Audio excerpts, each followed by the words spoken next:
Welcome everybody to yes, that's right, our very first new Fanatical Elves show. We are part of the Fanatical Elves network, part of First Fans First Sports Network. We are so excited to be here this evening. As you can tell, our intro music.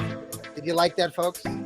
All right, so we are here with part of our team, part of our Elves Network team. We have the Village Elliot. Welcome, Village Elliot. And we have Joel, the left guard. Welcome, Joel. Thank you. I'm putting our banners up here so all of you can see who they are and who we are.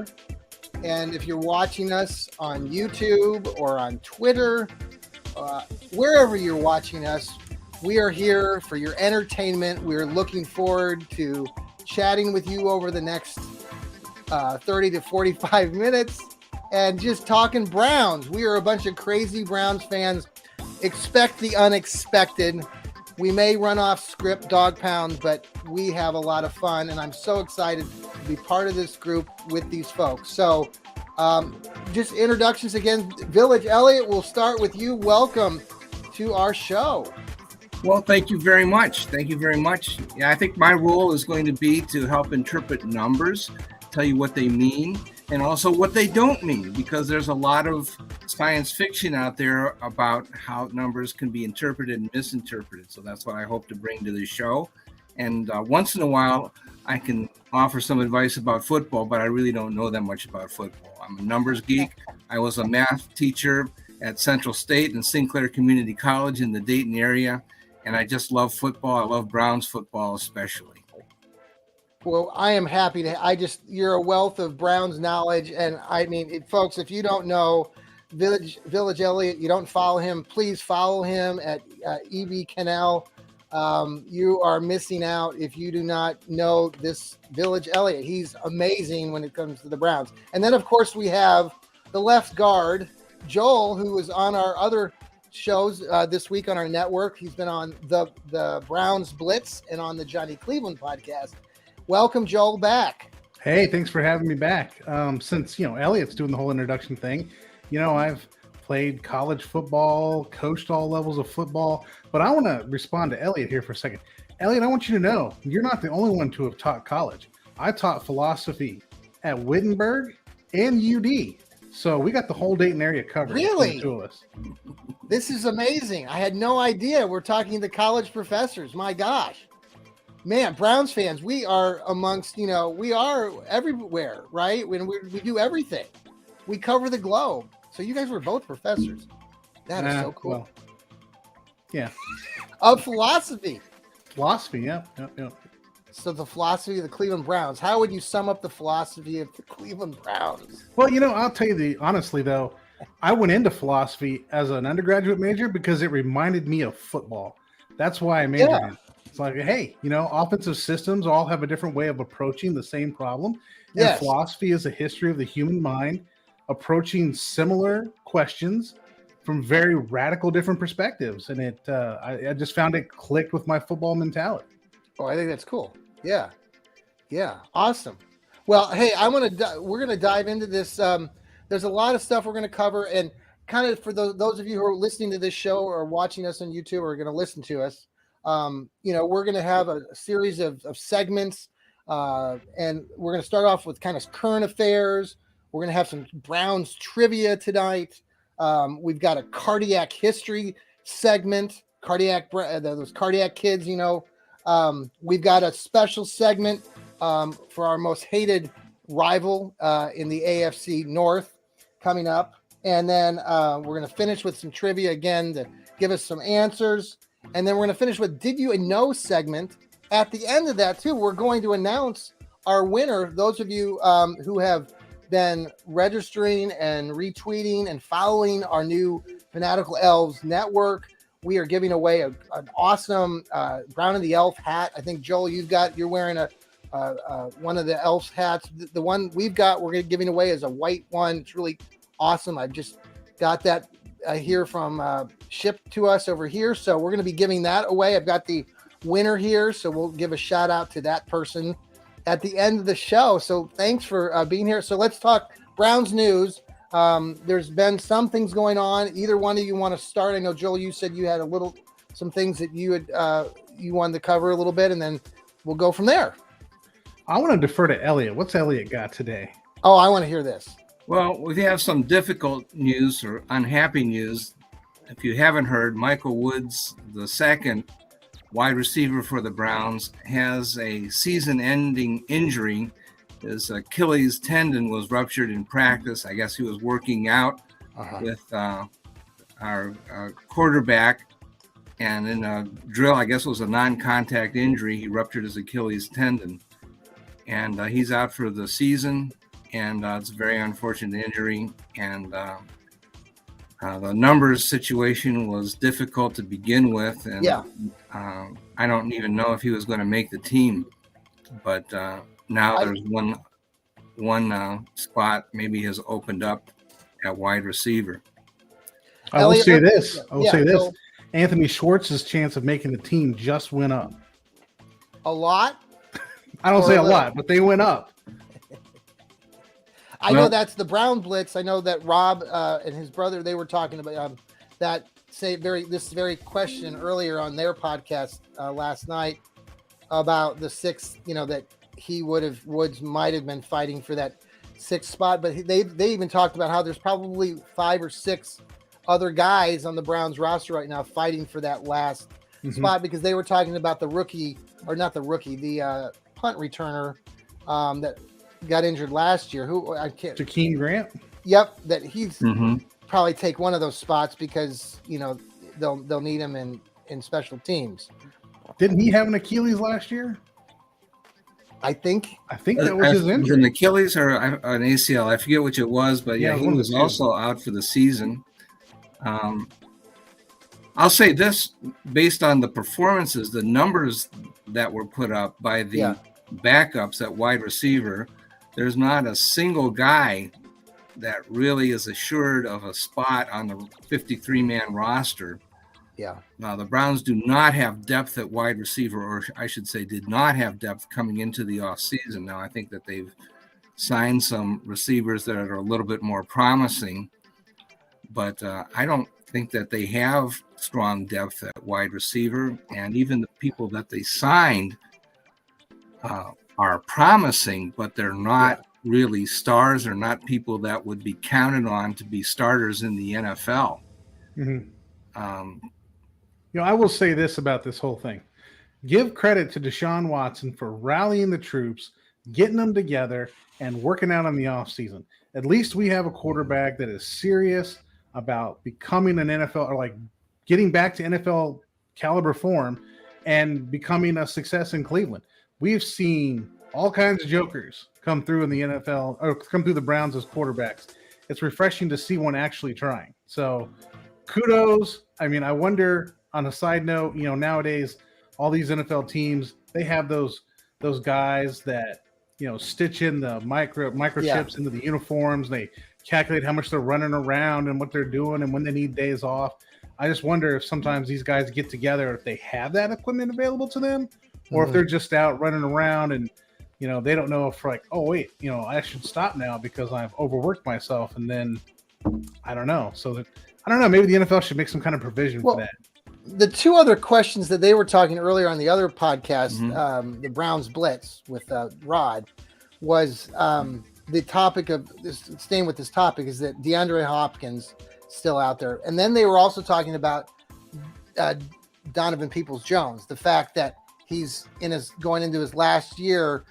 Do they give him that second contract, or do the Browns decide that they go out and find, like, they can find somebody either in the draft or someone else? Like, do they even consider giving him? I mean, maybe it's based on how he performs this year, but their conversation was kind of about how you can get that production from somebody like DPJ from another receiver in the future, rather than re-signing him for, let's say, $11 million next year. Yeah, you can't sign everybody. As the Rams are figuring out, you can't sign everybody, right? No, so certainly they'll have to be careful managing their cap next year. But my God, they don't have wide receivers. You know, they did sign Elijah Moore from the New York Jets. That's a good thing, but he did not put up numbers last year. Now, there may be extenuating circumstances. He was feuding with the coaching staff last season. And his main attribute, like Anthony Schwartz, is that he's a very fast receiver, but he did not catch footballs last season. That's just a fact. And we think he's a good receiver, but we don't know he's a good receiver. Marquise Goodwin was acceptable, like number 3, number 4 wide receiver. He put up, I think, like 300 some odd or 400 yards. I forget how many he had. Yeah. But he's 32 years old.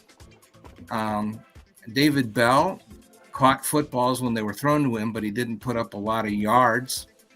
So we like David Bell, but we're not crazy about him. Yeah. And, after that, the Browns just really didn't have people that caught footballs and that made yards. They just did not do that from the bench. The guys that did put up numbers were Cooper and Peoples-Jones, and that was it at the wide receiver position. That was all that they had. There was no depth at wide receiver last season. And now you've got the additions of Moore and they have additions, but they're not proven additions yet. So let's not go crazy thinking that we're rich and we're going to have 5 wide receivers that are, we're going to have 5 wide receiver formations and it's all going to be great. We don't know that for a fact. A guy that I think we really need to take a look at in the offseason is Isaiah Weston. He looked really good in preseason last year, and he wound up having a knee injury, I believe. And we didn't see him in the regular season, but he was fast and he's big and physical and can do a lot of things. But we just didn't see him in the regular season. But I'd like to see him as a second-year player with more Kevin Stefanski. And Kevin's, our coach, is going to open it up, right? I mean, we're going to be all, that's why you acquire all those receivers. You're just out, you're going to throw everybody you can at wide receiver. And the kitchen sink. And see who sticks. Yes. I was saying on the last time we talked, I don't know if we're going to be asking the wide receivers to do the same thing this year that they did last year. I know, Elliot, you were mentioning the 5 wide receiver thing, and we don't know, but I think that's the case. We don't know, right? I'm not sure, and I said this last time, right? You're not getting all these guys in to run 3 tight ends and a fullback on the field. You're getting all these guys so you can put more than 2 on the field at a time. And you're getting guys that can play inside and outside. Elijah Moore can play inside and outside, right? So you're getting guys that are versatile, the thing they talk about, right? The more you can do, the more skills you have, versatile, smart, tough, and accountable, right? So they're getting all these guys that can do multiple things. That really doesn't fit that outside zone offense. Like, this offseason does not say we are gearing up for an outside zone offense. Yeah. No, it'll be, we've got a lot to moving forward. We don't know exactly what's going to happen in the draft. We're going to be talking about the draft more, especially on this network, and we're only 3 weeks away now. We're getting close to that out there in Kansas City. So should have a lot more to talk about there and what, again, the needs are. We're talking wide receiver right now, obviously long still. Are they there? So let me start our question for the Browns trivia tonight. We were talking about Kevin Stefanski, and we were hold on one second here. I'm going to pause. If go ahead and you guys can. The question is, and maybe you can talk about this before anything happens here. I've got some technical issues on my side. Who was the last coach outside of Kevin Stefanski to have a plus 500 record in most recent Browns history? I'll be right back. Don't go anywhere. You guys think about that question. We're going to take a pause here. I'm going to break, and we'll discuss this on the other side.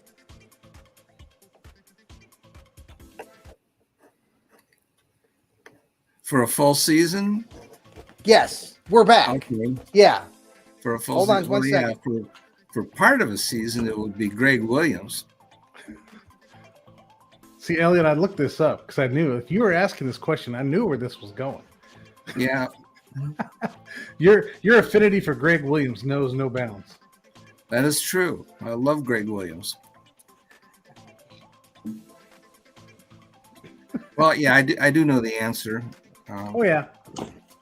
I do know the answer. I'm going to have You like people that call technical in issue and get there? the answer. I'm not giving you the answer yet. What do you say? I missed it. Well, if it's for part of a season, the answer is Greg Williams. And if it's a full season, I think there were only 2 seasons that were above 500 for the new Yeah, Browns. full season. Full seasons. Full So- season. And yeah. Well, the first one was the first time the Browns were over 500 was Butch Davis in it would be Tim Couch's 4th year, which would be 2003, right? And they made Yes. the playoffs, but Kelly Holcomb played the playoff game against Pittsburgh. Nearly pulled it off, but Pittsburgh lucked out and won that game, unfortunately. Ooh.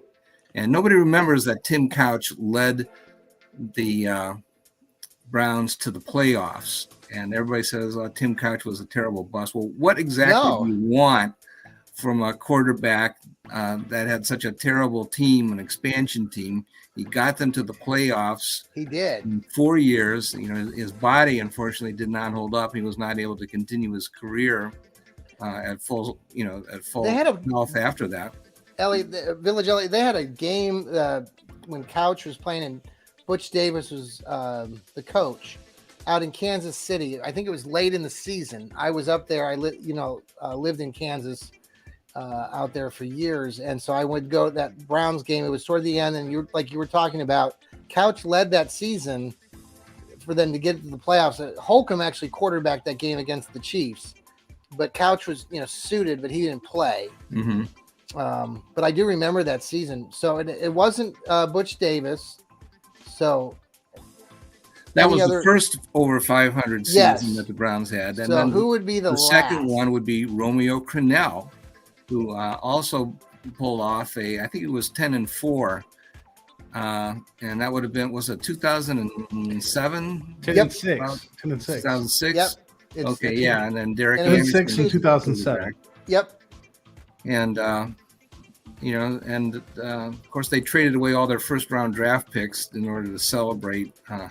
Well, the other very good. The other question, Village Elliot, which I took You from can just your call me Elliot. Elliot, very good.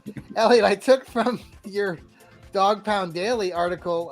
The other trivia question that I mentioned to you earlier was the 6 quarterbacks that started or played in a game in the 2017 season. Any of you out there in listening to this, who are the 6 quarterbacks that played quarterback in the 2016 season, or maybe 2007? It was the 2017 season. No, it's 2016. It's 2017. It was They had, Deshaun Kaiser yeah. played most of the Right. time. So it's 2016. Yeah. So it was. Oh man. I got you stumped. Oh, Yeah, actually, I know the answer, but I forget all their names. But I know that the tricky one was Terrell Pryor. Okay. And then there was Clipboard Jesus, and I can't remember. his Oh, name. yeah. Weisenhunt. Winehurst. Is that it? Winehurst, there you go. Whitehurst. Yeah, Charlie Whitehurst. Now he's like the what's his guy? The guy that used to play for the Jets and with the mustache and the Eagles. What's the Minshew? Garner Minshew. Yeah, doesn't he Gardner remind you a Minshew. little bit of the? No. Yeah, well, Minshew, I think, is a real quarterback. I think he can actually start in the NFL. But Whitehurst was kind of a vagabond. He played for a lot of teams, and he was a consummate backup. And Cody Kessler Yep. Yes. was one. And then Hogan. Was Hogan one of those? yes, yeah, Hogan, I think, started at least one game. That was an awful game. Let's see, how many we got? 1, 2, 3, 4, 5. That's 6. All right. Did we get them all? No, so say them again. So if anybody is listening. Okay, so Terrell Pryor. Yeah. And then Charlie Whitehurst. Okay. Clipboard Jesus. Oops, wait a minute. I didn't get all 6. Damn you. I wrote it down. Pretty soon we're going to see Charlie Whitehurst in the robes on Facebook. Cody Kessler. Kessler, okay. And then Kevin Hogan. So Kevin Hogan, is that his first name? 5. Yes. 4. It was 4. And 5. then, okay. Then we're forgetting it was probably McCown. Josh McCown. And then RG3. Wasn't RG3 part of that group? I think he was. Okay. So how many is that? 1, 2, 3. The ground shook when RG3 went out there to play. Wasn't that what Hugh Jackson said? The ground shook? The ground shook. Okay. That's got it. Okay. But yeah, awesome. that was terrible. It was terrible because, they traded away offensive linemen without replacing them. And I think the reason was because they wanted to make sure that they were bad enough that they would get a top draft pick. And so they sabotaged the offensive line on purpose, really. Elliot, I'm going to pose that question out on our network on Twitter. I'm going to have a winner. The winner, we're going to give you a Browns prize. We don't know what that is yet, but we're going to pose that question. And any of you with the right answer, if you listen to Elliot right now, you probably heard what they were. We're going to give away another Browns gift. So, all right, let me shift it. Let me ask you this question. Okay, let's talk. We're talking draft coming up. And the Browns have a 3rd round pick right now. My question, though, goes back to history. So let's talk about, this is our cardiac history segment. What has been the Browns' best draft pick and the Browns' worst draft pick in recent time or back in time? So I know some of you might have some thought on that. So what are your answers? Elliot, you want to start? Oh, yeah. I'll say that, of course, there are different ways you could answer this question, but I would say that my best draft pick would be Donovan Peoples-Jones because he was a 6th round pick. Okay. And if you look at the people that the Browns have drafted in the 6th round, it's not even close. The Browns have not drafted anybody in the 6th round, ladies and gentlemen. It's terrible. But we'll start. I thought Demetric Felton was going to solve that issue. Now, I hope you're right. But time is running out on Demetric. It's running out very quickly for the end. I like the kid. I think he's probably a really great kid. But yeah, I thought that he should be a wide receiver. They haven't listed it as running back, but he's really kind of small and he's not really that fast. Yeah, but he does catch the ball. He has a very high percentage of catches or catch percentage. Yeah. But I think that they're unhappy with him because he's fumbled 5 times in 2 seasons. And Elliot for the win.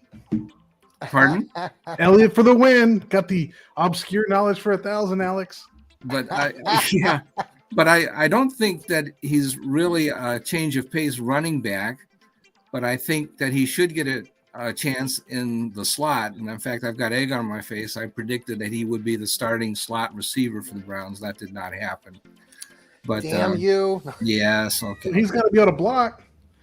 All right, let me ask Joel real quick just what his nominee is, and then we'll for the best or the worst? For best draft pick in your opinion. Right. And I think I know where you're going to go with this. Here we go. My name is Joel, the left guard. So you know who this is. It's Joel Bitonio, baby, number 75. Joel Bitonio. Future Hall of Famer, baby. Oh, yes. Excellent choice. Yeah, there's nobody like Bitonio, hands down from round number 2. There's no other 2nd round draft pick that compares. agree Do with you, that. now, are you guys both planning just off top? I mean, with the Hall of Fame game coming up, and the Browns are going. Joe Thomas is Absolutely. going to be there. Are you there already? I'm already there. Excellent. As Well, Kramer said in Seinfeld, in my mind, I'm already there. we're going to have to plan something. We'll have our network there, and maybe we can. We'll be in touch. But that's Joel Petonio is an excellent choice. Good guy. How many Great years? name. How many years now has he been? I think he was drafted in 2015. He was drafted in that Shanahan era because they drafted him to be a outside zone guard. Is he Nevada? Was he from Nevada? Out of Nevada. Yeah. Who was the other guy they drafted from Nevada? Colbert. Austin Corbett? Corbett, Austin, Yes. who plays I for rem- the Panthers, I believe. I think he's still with the Panthers. Okay. Last Yeah. I knew, he was with the Panthers. Yeah, he's doing a good job. They called him a bust and then cut him loose, and then I believe he's got a Super Bowl ring with the Rams. Isn't that Yep. right? I believe Yes, I think that's- he did. Yeah, he was another guy out of Nevada that fit that outside zone scheme really well. But Dorsey traded him right before he was Yes. fired, and it's Yep. like, wow, we just missed Yeah. an opportunity with that one. That Now we was gotta really go out and get somebody else to do it. I saw that. By the way, folks, I'm drinking a Diet Coke here. So just what are you drinking tonight, Joel?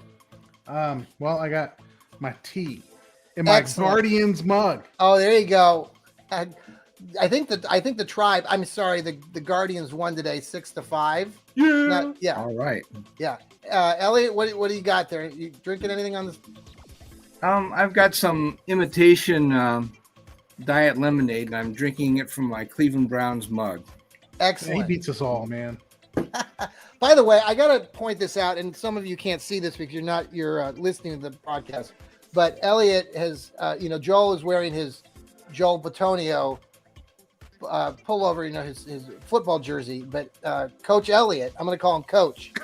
He is dressed Not a coach. to the T. Like, I mean, he is Coach Elliot to me. Like, he's got the brown jacket, the orange tie. I mean, I would fight for you to the death. I would, I'd be out there running laps. I'll do anything for you, Coach. No, what are you See, talking I about? think Coaches Elliot's don't more like wear the businessman. ties. Nerds wear ties. Let's get that clarified. yeah, he's front office Elliot here. Yeah, Come on. I'm your front Let's office call him guy. front office. Yes. He's Yeah, I coming know. out with the numbers. He's You're got going to the be draft obscure day stuff. part 2. Draft day 2. It's not going to have. I don't want to Kevin get my Costner. hands You're dirty. gonna. Joel gets his hands dirty. I don't do that. I make trades and do analysis of salary cap and stuff like that. But yeah, I'm not. All right. Let's. I'm not switch smart enough to gears. do what Elliot Joel, does. let's start with you on this one. Worst draft pick for the Browns. All right, worst draft pick. I'm going to have to go with the guy that the Browns drafted top 10 by doing absolutely zero workup on him before the draft. Can I? And take that a would guess? be my man, Justin Gilbert. The Browns did no work on him because they figured he would be gone by the time they got to him. Of course, they traded back in that draft, right? And back to Right. 9 or 10. And they thought, oh, Gilbert's going to be gone. There's no way we're going to get him. He drops down. They've done no work on this guy, and they draft him like morons. And then he proves exactly why that whole Farmer era was just a disaster. Oh, And horrible. then, believe it or not, Manziel was in that draft. So Oh, how yeah. can you that's like my number 2 is Manziel. 2014 is a year to forget. Just pick a pick, pick a pick in that one. Who's the worst one of that whole thing, Oh, it was awful. Now, And I then- know when Barbavius Mingo was drafted, I think that was prior to 2014. Yeah, That Barkevius was a- Mingo, the that guy was who was a- named after his mom. Legit, his mom's name's Barbara, right? Ah! So him and all of his brothers have like bar in their name. No kidding. Yes, Man, he's you like hear- named after his mom. I had no idea. Folks, you heard it first here. The left guard, Joel, with the news of the day. I had no idea that he was named after his Did you know mother. also that Barkevius Mingo is from the same town as all those Duck Dynasty people? Really? They're from the same town. What's the town? I don't know. I just know they're from the same place. Bartown. Yeah, Probably Barbertown. Barbertown. Yeah, I remember when that selection was made. I was living in Wichita, part of the Browns backers. I was the president of the club there, and we were all gathered, over the draft. And when they announced that name, I think half the guys in the club in the bar left. It was really like, who is this guy? Like, there's this skinny linebacker guy or edge guy from LSU, right? Mm-hmm. Yeah. Yeah, they took a linebacker and thought, well, just turn him into an edge defender, like a 4-3 defensive end. This is a good idea. No, it wasn't. Elliot, like 240 or something. I don't know how you're going to do this. Yeah, and well, plus they had Jabal sheared. And that dude was a player. Yeah, and then they said, well, but he's a lineman, and we don't want to move him into linebacker. And so then they got a lineman that they had to move into linebacker. Elliot, who do you got as worst? Well, this is, it didn't do a lot of damage to the overall team, but just out of sheer stupidity, my pick was Ifo Ekpre Olomu. Oh, yeah. The defensive back from Oregon, who was taken in 2015 in the 7th round. Okay. The reason why I picked it was just because it was dumb. Now, I don't want to slam him as an individual, but he had a career-ending injury, and then they drafted him. He was a very high-character individual, and he was a first-round talent. Yep. But he had a knee injury, and a lot of the fans said, "Oh, what a good idea! He's been injured, but we'll draft him, and then next year he'll be fine, and we have a first-round draft pick." He had a knee dislocation, but we'll fix him up, or the doctors will take care of him. But what I didn't understand, I tried to tell people this, and people wouldn't listen, was that, look, this is not a dislocated kneecap. That's not what this is. What happened to him was that his knee was actually dislocated so that his leg was in two pieces. And there had never been in history an NFL player that had come back from this type of severe injury. Never in NFL history. I forgot about that. Anybody come back from this injury. And so what I was telling people was, look, this is not the way that you have a draft. It shouldn't be that you draft a player and then immediately start praying for a miracle. That's not how you draft players.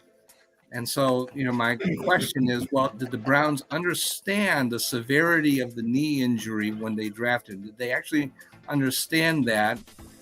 Maybe they did. Maybe they thought that there was some possibility that the state of the medical community had advanced to the point where the impossible was about to become possible. Or maybe this was just a colossal error by GM Ray Farmer, because that's what I'm getting at. It had maybe this was a 2014 pick right there. Happened before in history. And that makes me just so very upset that that it had never happened before in history, and they wasted a draft pick on this very fine individual who struggled fruitlessly to try to play football again, and it just was not possible. So that's why that particular draft pick upset me so much. Wasn't there some deal with the insurance he got out?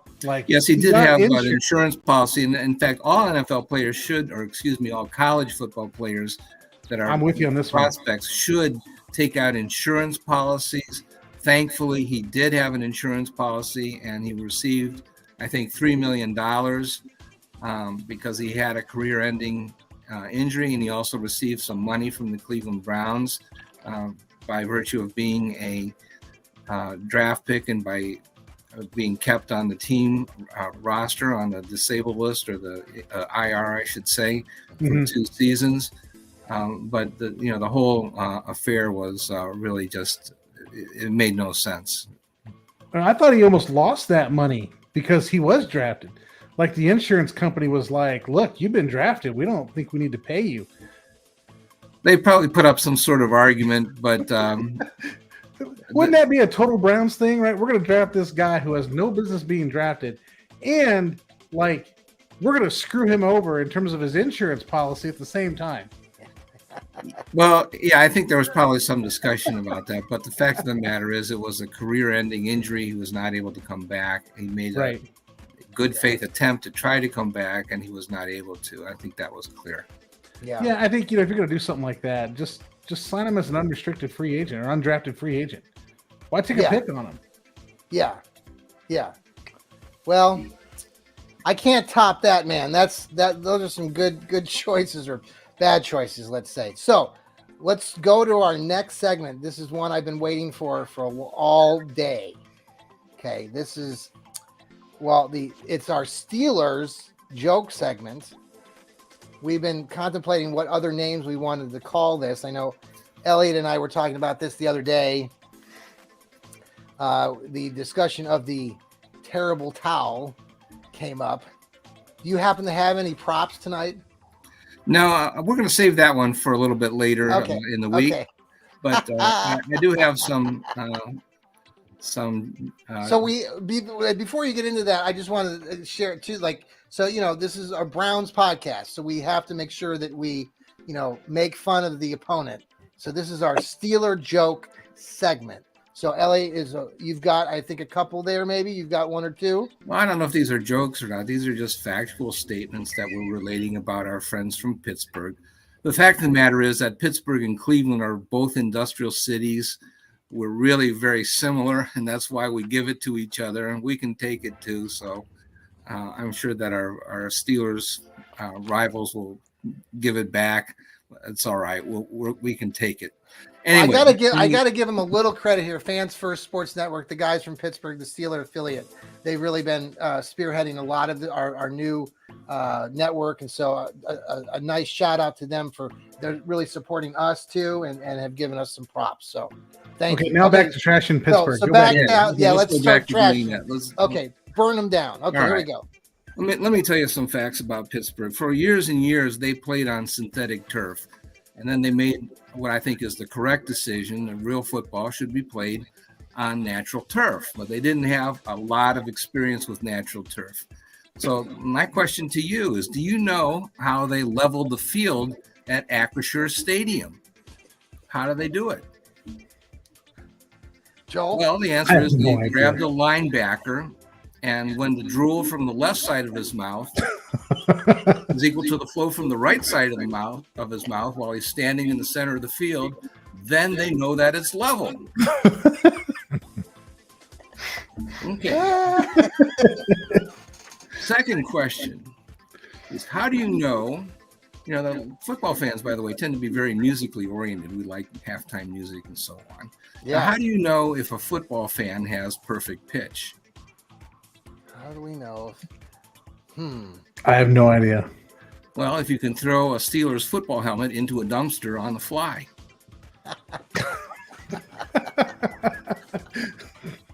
There you go. Cha-bing. Awesome. There you go. Okay. Do you want one more? Oh, we would love one more. Right. Well, okay. Santa Claus, the Easter Bunny, an intelligent Steelers fan, and a drunkard walking down the street and see a $100 bill on the sidewalk. Who grabbed the money and why? The bunny. I'm going with the drunkard. It is the drunkard. Now, why?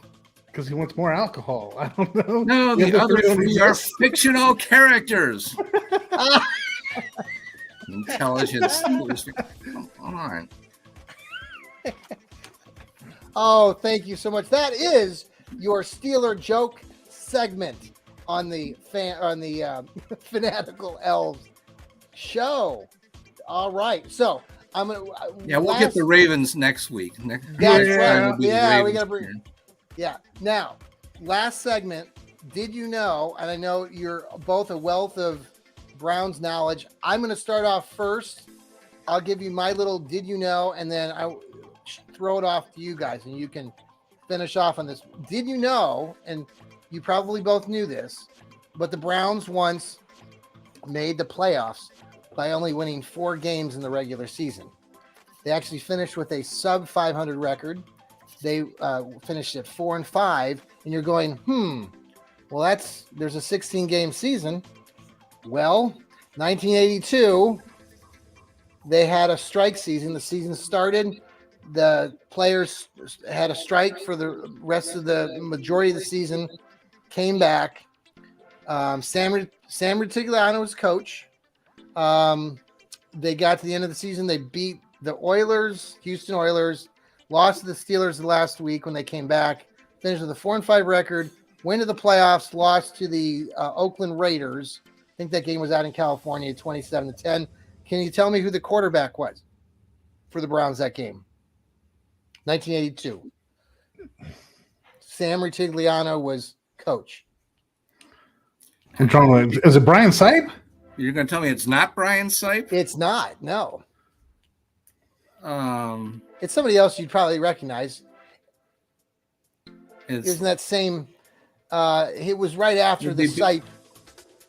Either he was injured or something happened at that point. But was injured, then it would be Paul McDonald.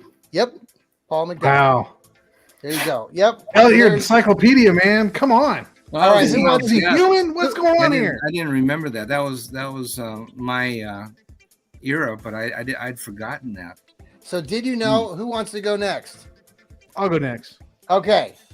All right. Now you got to lean into this, so just stay with me. Okay, wait. I got to lean. Hold on. If you're All right, lean. So did you know that the Browns' first year in the NFL, they won the American Conference and the NFL championship?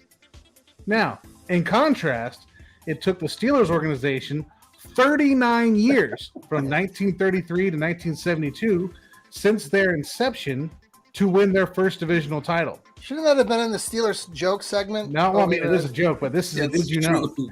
So it took them 41 years before winning their first NFL championship. Now, why do I bring this up? Because did you know that if the Browns can win a division title before the year 2038, they would still be years ahead of Pittsburgh and how long it took their startup franchise to win a division title. Oh boy, That is some hardly wait. wow. They Let's did hope it doesn't suck, go to though. 2038. I mean, all those years, Pittsburgh was just the laughingstock of football. When the Browns came in, they made a big push into the NFL. They were recognized for, and they won that first championship game. But yeah, at the same time, the Steelers, oh man, they were bad. Yeah, That's awesome. Hear them on Twitter, all our Twitter people for Pittsburgh. Oh, the Browns are terrible. They won a division since whatever. I'm like, what are you guys talking about? It took your franchise 39 years to win a championship, a division championship. That's Come on, awesome. man. Nice. Elliot. Okay, well, a lot of people are very sensitive about the Browns helmet, and they don't want to see it changed. Talks about, well, we're going to change the style of it. We're going to maybe put a logo on it, do this, do that. Did you know that the Browns used to have white helmets? That What used years? to be a thing. Oh, man. It was before my time, but I believe that they played at least some of the games in So they weren't always white. They mixed it. They went. I think they mixed it up, but in the 1940s they played with white helmets. Interesting.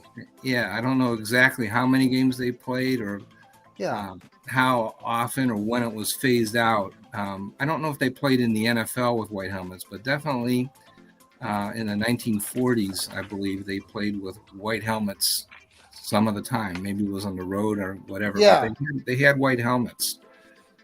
Very cool. Do you think? I wonder if the future of the team, will that ever?